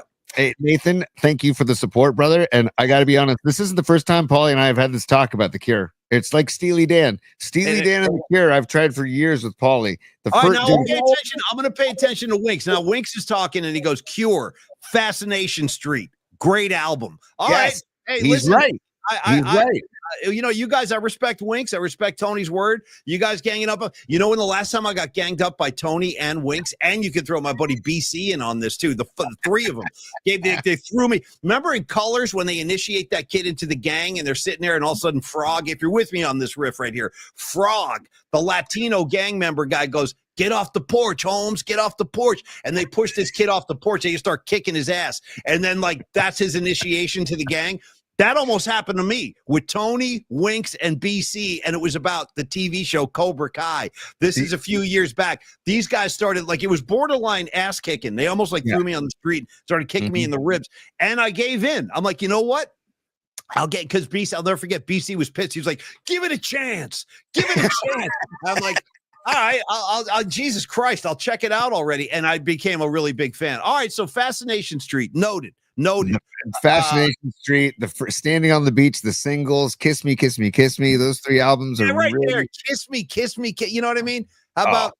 Well, never mind. I'm telling you. And then actually, they just put out a new album this year, and it's very what's the word I'm looking for? Melancholy, sad. No. I'm guessing most likely. Yeah, kind of. But it's a lot of sadness going on with the Cure. A lot of misery. Yeah, let's go in the backyard and sit in the rain and write poetry. You know what I mean? Yeah. I'm telling you, man. And yes, Nathan, Paulie is not into the Dan, as you wrote. Nathan Highlight said, wait, Paulie's not into the Let's Dan? get on to some more. We got to get on to some more pleasant topics here. This is going to turn into a street fight in a couple of minutes. Let me go. All right, Tony, give me some bookmarks, for Christ's sakes. Oh, so no, I'm going to say full transparency, full disclosure. I'm nervous to do bookmarks because of our I would say 92% connectivity. So we can try bookmarks as far as like. Gotcha. You know what though? No, I'm glad you said that. I'm glad you said that, because even right now, dude, I don't know what you're looking at, Tony, but on my end, the show's been freezing up constantly since we started. So I'll say something, then there's like a delay, and you're coming back. And again, for the life of me, I don't know why, you guys. All kidding aside, like Tony and I took a lot of steps. We took like a lot of measures to make sure the broadcast would be as clean as possible. And we bought all these devices. We got extenders involved. There's all kinds of stuff. So you know what? I'm glad you said that. Let's not do bookmarks, because it's freezing up enough as it is. And I am struggling just to keep this thing moving, because is it freezing up constantly on your end too, or is it just me? Not constantly, but enough to where I say hashtag extender. Yeah. I'm looking at my internet extender right now, and we have the highest speed internet in the house. So it's like, it is what it is. Hashtag Muhammad from Comcast. Shout out to my guy, Muhammad, because I had Muhammad come over here, and I'm like, dude, here's the thing. I'm doing a show in the house. I got to have clean internet thing. And you know what Muhammad was like? I'm going to give you the Jet Rocket Pack thing that we offer. So whatever their highest speed package, I bought it. I got it. So I spent all this money. Anyway, so I do apologize. I'm sorry that's happening. But I got to tell you. Hey, Paulie, also, I'm going to name my extender Scott Foster. So that little thing right here over here, I'm going to name it. I'm going to name my internet extender Scott Foster. Can you give me a Mike? Can you give me a Mike Tyson laugh to punctuate the riff? I am going to name my extender Tommy Lee. Yeah. So shout out Tommy Lee and shout out Scott Foster as our extenders. Hey, and by the way, because it's a Friday, Paulie, I want to do this because we've been telling people to join PMP VIP, right? And because we love our man NorCal Refrigeration and HVAC. Can we just punk out for a sec? I just want to punk out for a sec. PMP VIP. PMP VIP. PMP VIP. Join today. Oh, PMP VIP. PMP VIP. PMP VIP. Join today. PMP VIP. And don't forget to like and subscribe. by the way, now that I've met NorCal Refrigeration and HVAC, like I thought that vocal sounded like Ice-T to me, like big time. And I forgot to ask him if Ice-T was an influence with body count. Anyway, yeah, so we'll do bookmarks next week when the stream is a little bit more centered and functioning properly. Why don't we slide right into the musical assignment, because we're kind of getting to that point anyway. Go ahead, T. Peep this, particle heads. PMP's weekly musical assignment begins now, right now. Yeah, man. All right, Creative Tony. Who would like to go? Time out. We got to get things straight. We like to get things properly. We like to get things straight, Paulie. We like to get them straight. Let me clear my throat. Winkler, Jeff Winks. Sorry, Wink. Winkler. Yeah. What about Winkler? What he got on Winkler? Yeah. That's his name. That's his real name. Yeah. I know, but I just love Winks so much. I was going to say Winkler, aka Winks. He actually wants to make a correction, and he is correct that the album is called Disintegration, and Fascination Street is a song on the album Disintegration by The Cure. So I want to make sure we have that. Listen, I got to tell you, I'm really glad. I'm glad we cleared that up. You know what I mean? Like now, yes. I'm glad we made the distinction. Okay, good. Thank you very much. All right. Yeah. I'm going to go first, Paulie. I'm going to, first of all, we'll tell people what the musical assignment was, and then I'm going to give you some submissions from the pauliespod@gmail.com account and give you mine, and then you're going to close the show. Okay, yeah, no, just again, this is kind of like my tribute to you guys and to tip my cap to the PMP community. What's up, Danny Ogden? Good to see you, brother. Grab all the particles you need, man. Grab some particles. Don't cost nothing. Anyway, we had such a good time, and it was really inspiring to see the PMP community come out last week for Metallica and hanging out. And Vicky reacted the same way when I showed her the pictures. She was like, oh, man, this is great to see. So being kind of inspired by that, today I salute you guys. Tony and I salute you guys in the community because we have become, to quote Noemi, one of our great listeners and supporters. She says she calls it the PMP Familia. And I want to dedicate these songs today to you guys in the PMP Familia. What's up, Patty from Napa? You're good. Don't even worry about it, Patty. You're no rock sorry, solid. Patty, ever. Yeah, Ever. No, Sorry, there's no Patty. You're fine. You're more than fine. You're good. So anyway, that being said, today we do songs to tribute you guys, anything about family, brothers and sisters, mothers, fathers, uncles, grandparents, anything like that. Songs about family, songs about friendship, Tony. So either one is fine today. Judges will accept both. What do we got from the listeners? What did they send in? Hang on, I want to put the banner up, Paulie, just to make sure that people know where to find on Spotify and Apple Music PMP playlist 25. Yeah. And if we go to the Paulie's Pod at Gmail account, we've got our good friend Ray. By the way, Ray, so good to hang at Metallica. But Ray just right down Broadway with the slam dunk of all slam dunks, Family Affair by Sly and the Family Stone. That is from Ray. We've got Aaron Redner, our buddy Aaron Redner. Oh, he says Ode to a Young Mother is his call for a song, for a family song. Okay. And then we love Aaron Redner, formerly of Hot Butter Rum.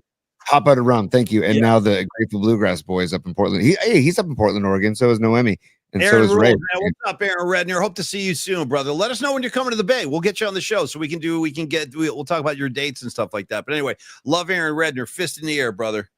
Ooh, Don Peralta checking in with Alice in Chains' song called Brother, and then also good one. Yes. Yeah. Isn't that a great one? And then he also says Sly and the Family Stone, Family Affair. And then he also said Willie Nelson, Family Bible. That's a great call, Dom, dude. I love anything. And I almost grabbed something from Willie Nelson and the Family Band, but I did that earlier, and it's already on the playlist. We did Whiskey River, take my mind. So, and then also we've got Christian Narag, aka Rags, checking in from the golf course. And he said the only Billy Joel song I like is his answer, called Good Night Saigon. Good Night Saigon from your boy Rags. And I know you're a huge Billy Joel fan, Paulie, so I probably made your day.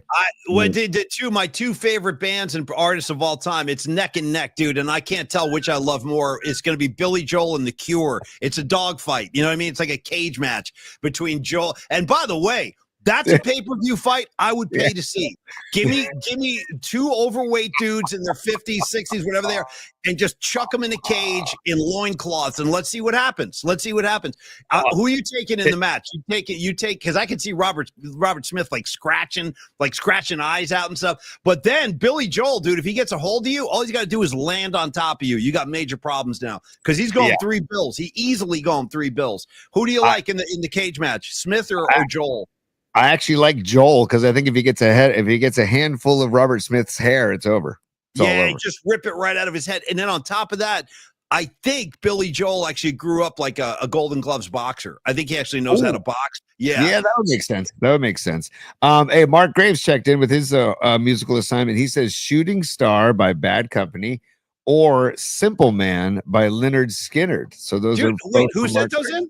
Mark Graves, Gravy. Dude, great ones, Gravy. Great ones, man. Really good. Really good. Okay, very nice. Nice. Marcel just checked in and hang on. I just went away for a second. Marcel, it was something from, he says Bro Him by Pennywise is from Marcel. We've also got Greg Trela, also known as Little Giant, on the chat. And he says that his musical assignment is Family Man by Hall & Oates. And Family Man by Fleetwood Mac. He's doubling up. So thank you, Greg, for that shout out. Or sorry, thank you, Little Giant, for that suggestion. Dude, I got to keep it coming because people have been great with their submissions. Go ahead. Jerome checked in and he says, Me and My Baby Brother by War. Dude, that is a funky track. And he actually says a funky track about brotherhood, love, and support for one another. Damn good call, Jerome. That is a great call. Me and My Baby Brother by War. Nikki D. Francesco. He says he's on holiday in Ireland. Nice. Currently in Clifton County, Galway on the west coast. He's starting an Ireland chapter of the PMP Army, he said. Oh, so, very nice. And by the way, I love the fact that it's like he's an Italian in Ireland. It's like that Sting song, An Englishman in New York. And by the way, one of the funniest moments of all time on the Murph and Mac show. I love to reprise this anytime. And by the way, Winks, I saw your message. I'm definitely going to shout that out. Hang on, bro. I'm coming. Is that one time we had Mark Spears on the show, and I love Mark Spears, the voice of Mark Spears. He just be casually dropping stuff. Well, man, last night I was hanging out with Bradford Marsalis. Me and him, we were just kicking it. I'm like, damn, whoa, hold on, you and Bradford Marsalis. Let's talk about that. Then he'd be like, yeah, I just got off the phone with Chuck D. I got Chuck D on the phone right now. I'm like, damn, dude, he's hanging out with all these cool guys that I love. And one time, Murph and I were like breaking Sting's balls on the air. We're just breaking his balls. Obviously, Sting is world-class everything. If anything, I'm mad at Sting for looking as good as he looks, and he's like 75. He's got washboard abs. He takes his shirt off. He's playing like incredible guitar, bass. He does everything. And anyway, I was like breaking Sting's balls, and I'm like, you know what I mean? I go, hey, Mark, there's something about Sting. He's such a great musician, but he can be like so pompous and arrogant. It's hard to like totally love the guy. And then you know what Mark Spears said? He goes, yeah, that's true. But I'll tell you what, man, Englishman in New York, that's my jam. I'm like, what? Englishman in New York? You know what I mean? I was like, hey, man, if Mark Spears says it, it must be cool. So, yeah, Englishman in New York, that's my jam. I'm like, all right, you got it, bro. I'll yield to that one.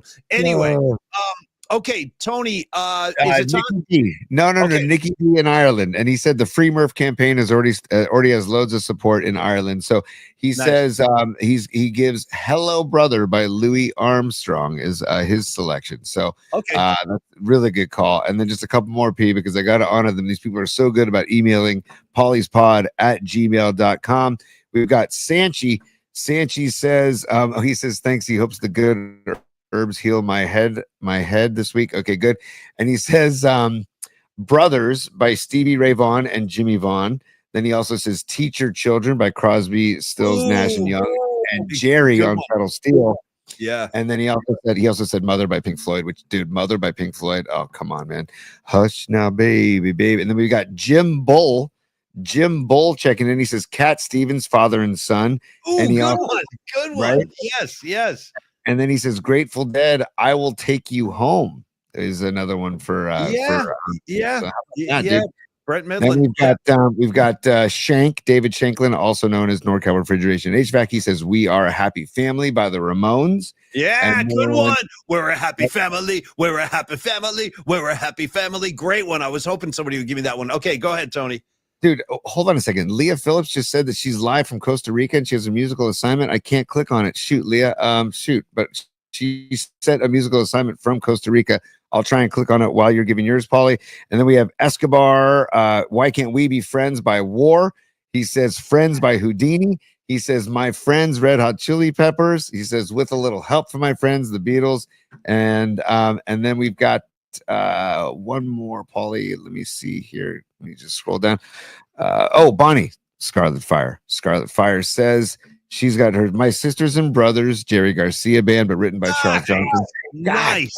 Great call. These are really good. This might be the best one we've done so far. These are great submissions. Great submissions. And I hope people maybe you should go back and listen to this section and write it down because we're making our own little family friend mix as we speak, Yeah. And then finally, last but not least, on my end, Pauly, Lily Merchant, she says that she is going to do hold on. She says, I Want You Back by the Jackson 5. I Want You Back by the Jackson 5. There you go. Outstanding. Thank you, Lily. And thank you, everybody. All right. I got to start with one quick. There's Noemi right there. I sent Get Together by the Youngbloods. Good one. That's another good one.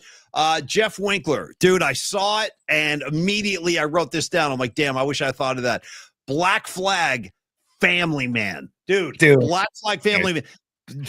Go look at the cover of that record when you get a chance and just proceed it with caution. That's all I'm saying. It's not for the kids. It's really not. Black Flag, Family Man, Winks, incredible pull. All right, Tony, who do you? I don't care. You want to go first? We're wrapping up.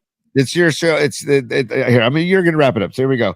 Paulie, this was a gift from my parents. My dad actually said he picked it out. This is Grateful Dead from Winterland, May 30th, 1971. So there you go. There's the cover. There's the artwork, but it also is a nice. It's got a whole story inside. It's actually a good read about the whole show and about Winterland and stuff. And then here's the tracks. Here, hopefully I don't freeze too much. There's the tracks if you can see them. But I'm gonna go a twofer here. I'm gonna go straight from this album. Me and my uncle and Uncle John's band. Okay, buddy.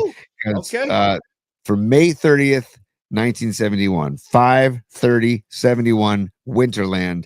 And this is I put this on a lot. It's really good, and it's that raw early Dead sound that's like, you know, when they got into when I really listened to them, Paulie, was like their 80s more polished stuff. Yeah, sure, me too. Yeah. Mm-hmm. But when I heard this, I'm like, oh man, it's really like in Pigpen. Like one of the whole sides of one record is just Turn On Your Love Light, just Love Light. No, that's not surprising. Yeah, he'll go like 30-minute versions. And by the way, that's what they call Tony Primal Dead. That early stuff, they call it Primal Dead. Yeah, some people really love the Primal Dead. All right, I got two uncle songs. Very good. Me and my Uncle John's band. Truth of the matter is, I actually can say I was about to do Uncle John's band last night too, but I thought somebody else probably would. I didn't know it was going to be Tony, so I shelved it and went with some other stuff. But okay, dude, great choices. I love both songs. Those are both awesome. Yeah.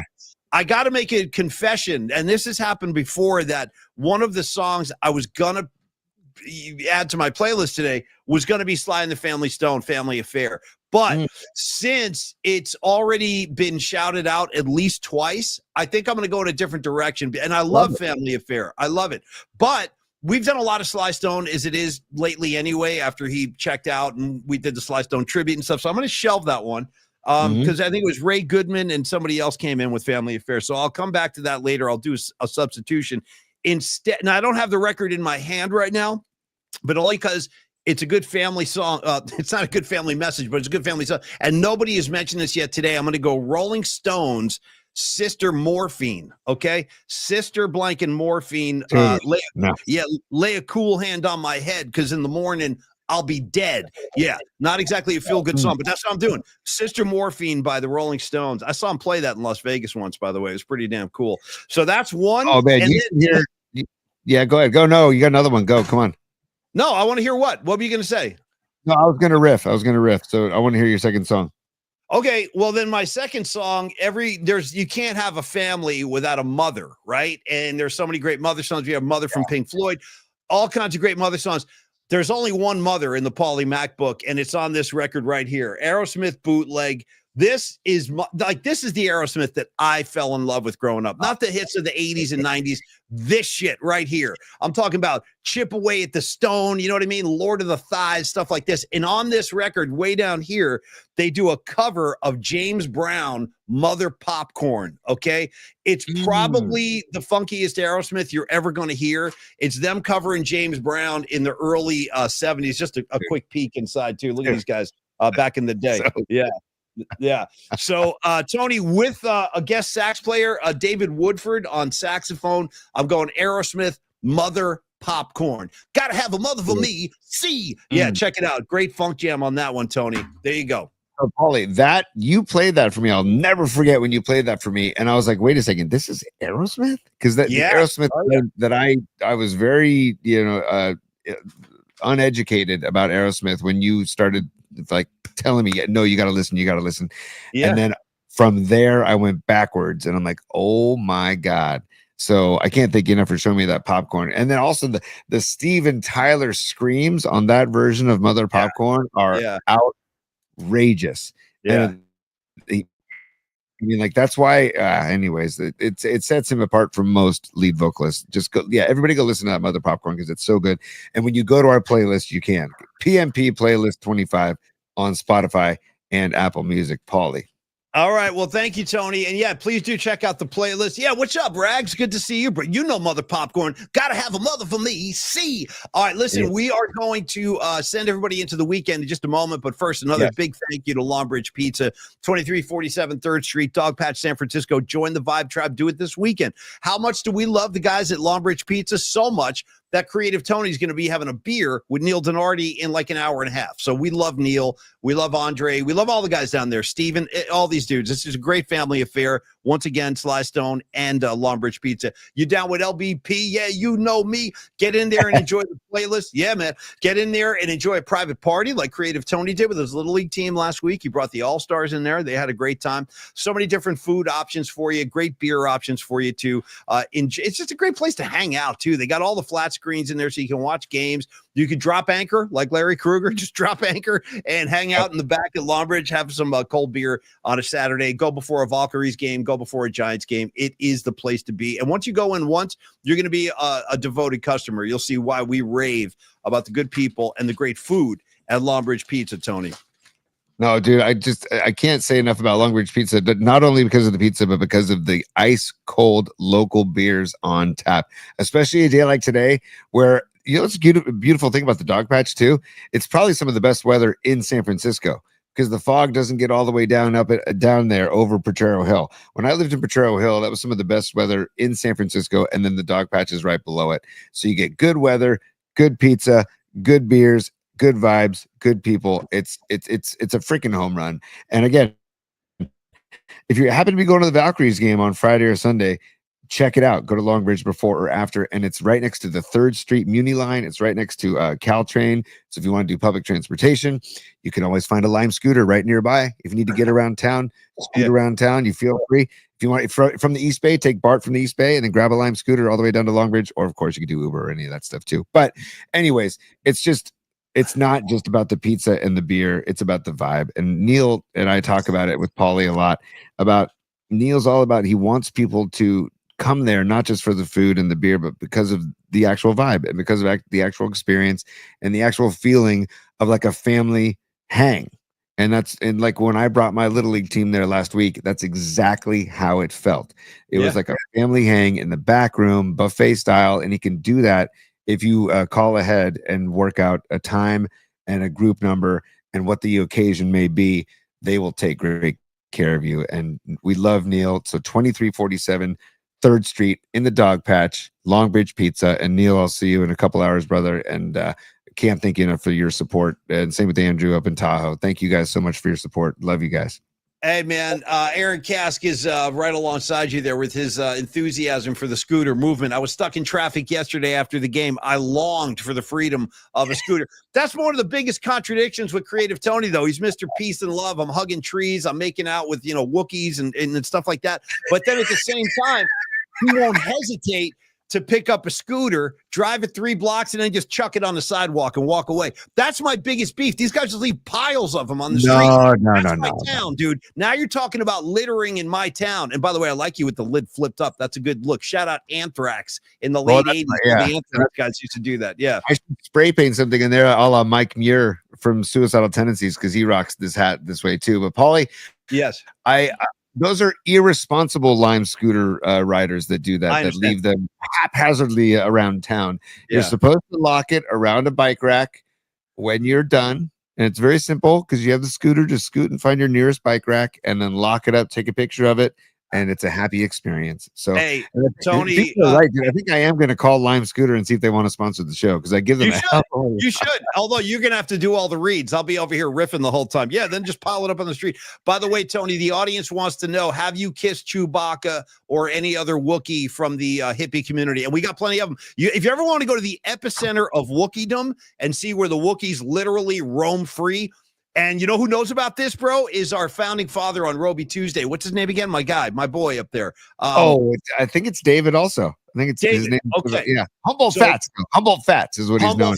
Humboldt Fats. He knows what I'm about to say. Dude, when you want to see the epicenter of Wookiee activity, go up to Garberville, dude. Garberville, California. I've never seen anything like it. I'm telling you, I could not believe my eyes.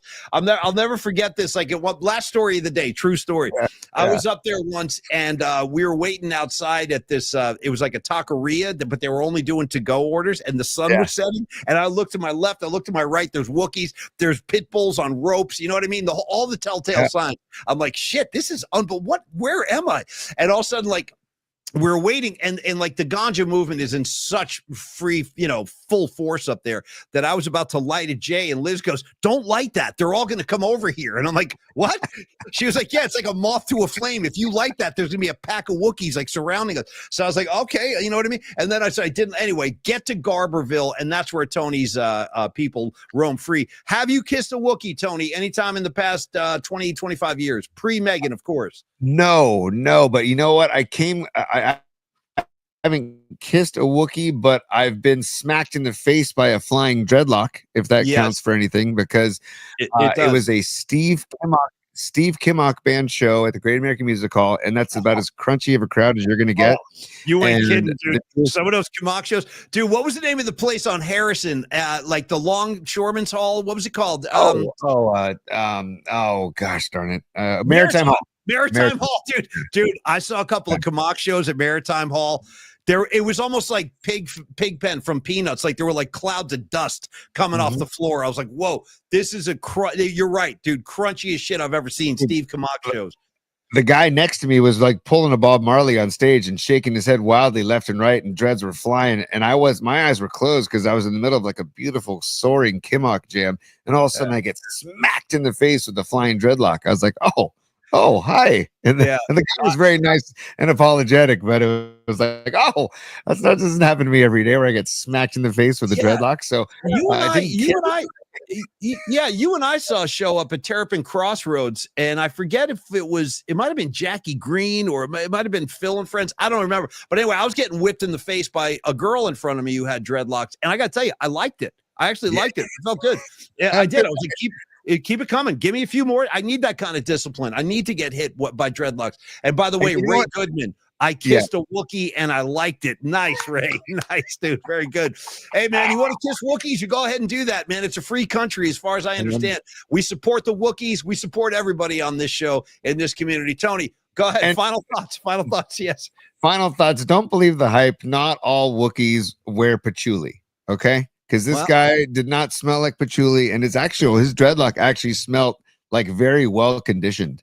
But when it hit my head, I was like, "Oh, I just got a waft of something elegant and delicious." So it wasn't like it was like yeah, I think there was like a hint of jasmine in that. I smell and some lemon. Yes, some lemon afternoon. Possibly some lavender too, Polly. So. Hey, you know what though? That's what we like to call the trustafarians. If you're getting your lavender and your lemon tips going, you're not the real thing, man. I'm talking about Wookiees who stink of BO. You know what I mean? BO, like the BO so it's like 2 weeks without an underarm deodorant. It's like, damn, those are the Wookiees up in Garberville, bro. They're not that concerned with lavender highlights. They're just not. Hey, shout out the now defunct website passedoutwookies.com, because they're used to, dude. I've seen it. I know, but still, it's like that's like I don't want to. But there used to be a website where this person just took pictures of passed out Wookiees in lots of shows and posted them on this website, and then all of a sudden the word got out about this website, man, and people started sending the guy all kinds of photos from people from shows all around the country of just passed out Wookiees, and it became a phenomenon, man. It was hilarious. I know, but the thing, you'd see these guys lying in like filth, you know what I mean? Lying in like in a sea of beer cans and like hamburger wrappers. Like it was like just the bottom of the barrel, bro. It's the bottom of the barrel. And by the way, fist in the air, I got a lot of love for Garberville. It's beautiful up there. The redwoods are up there, but I've never seen anything like it, dude. The Wookiees roam. It's like you've heard that song, "Give Me a Home Where the Buffalo Roam." Dude, give me a home where the Wookiees roam. That's Garberville, California. Go check it out for yourself. You don't believe me? Go check it out for yourself. It was shocking. Because I've always wondered, I'm like, when the Dead aren't touring, like, where do all the Wookiees go? Like, where do they go?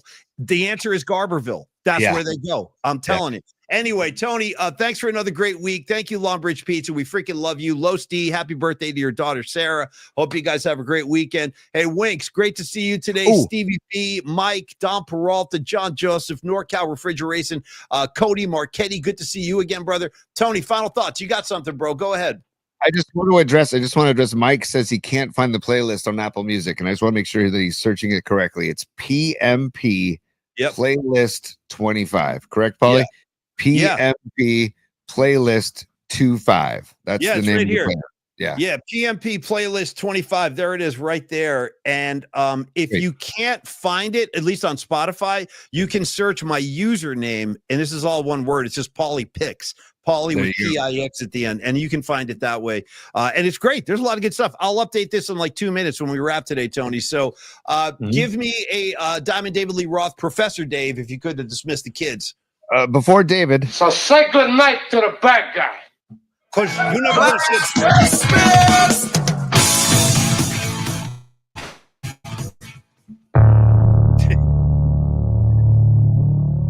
Sorry, I did a double shot, buddy. I did Scarface into Roth. Never apologize. Never apologize for Scarface. The more Tony Montana, the better. You're never going to see a bad guy like this again. She can't have no kids. She can't have no kids. All right. Anyway, Tony, it's an unbelievable scene. She can't have no kids right in the middle of the restaurant. Her womb is so polluted. She can't have no kids. I mean, it's like, damn. Bro, this is a harsh date. All right, you guys, listen. Have a great weekend. Noemi, thanks for checking in from Portland. Enjoy. Get some coffee up there. Go to the bookstore. What's it called, Tony? The Great Bookstore. Powell. What's it called? The Great Bookstore. Yeah. Dude, I also told Noemi on text that she go to Porque No Taqueria on Hawthorne, on Southeast Hawthorne. Great taqueria, Porque No. Because I told her I used to live up there, so I got a couple of hot spots up there. So, and also, I want to thank everybody for being patient with the technical difficulties. Thanks for riding with us, because we know it's not going to be perfect, but that's part of the charm of our show, is that we're not perfect. We're learning as we go. And I'd like to give credit to Scott Foster, my extender, and Tommy Lee, Pauly's extender. Thank you, Pauly. Thank you. Hey, Tony, last thing, dude. The particles are already starting to take shape. John Joseph, final thoughts here. I like when John Joseph ends the show. It should be a tradition on Friday. John Joseph should always get the final word. John Joseph goes, the funny part is I'm actually going camping in Garberville this weekend. Dude, get ready. Get ready. And by the way, hey, John, snap some pictures, bro. Snap a few candids of Wookiees just at play, Wookiees at the grocery store, Wookiees going through the trash. Whatever you see up there, you're going to get a lot of Wookiee activity. Send some pictures in, and we'll show them off next week if you can. And anyway, you guys all have a great weekend. Kyle McKernan, thanks for stopping by. Losty, happy birthday to Sarah. He said I will. Okay, good. I look forward to the pictures, John. Have a great time. Creative Tony, thanks for all your efforts. Everybody go have a great weekend. Landon Roop, there it is. I need him to put the wheels back on before this giant thing spins out into some kind of car crash. So everybody have a great weekend. Be safe out there. We'll be back on Monday at 11 a.m. and we'll be checking in on Twitter over the weekend as well. So peace, everybody. Cheers to you. Have a great weekend. We'll see you Monday. Peace, y'all.